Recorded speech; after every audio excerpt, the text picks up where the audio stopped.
Peoples Party chairman Bilawal Bhutto Zardari की हिदायत पर मुल्क में बढ़ती हुई महंगाई और बेरोजगारी के खिलाफ लाड़ के बदीन में जियालों का सेनेटर शशि पलीजो की क़यादत में एहतजाजी धरना, बड़ी तादाद में अवाम की शिरकत। इस मौके पर सेनेटर शशि पलीजो ने अपने खिताब में कहा कि इस वक्त नाअहल हुकूमत की वजह से पाकिस्तान कर्जों में डूब चुका है। ऐलान कयो त रियाज़ी सरकार पीटीआई जी हुकूमत जेका महंगाई जो इहो बनियो वधाए पई हिकिड़ी स्टेट बैंक व दीगर कौमी असासे गिरवी हैं। अवाम महंगाई और बेरोजगारी के जिन भूत का शिकार हो गई है।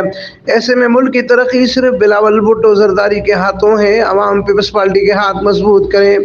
सिंध में लाड़ के इलाके ठट्टा बदीन और केटी बंदर वफाक की तरफ से पानी की सही तकसीम न होने की वजह से खुश्क साली का शिकार हैं। किसान और मल्लाह का मुआशी बहरान जोरों पर है, जिसकी वजह मौजूदा हुकूमत की नाअहल पॉलिसियाँ हैं। शुरकाए धरना गो नियाजी गो के नारे भी लगाते रहे।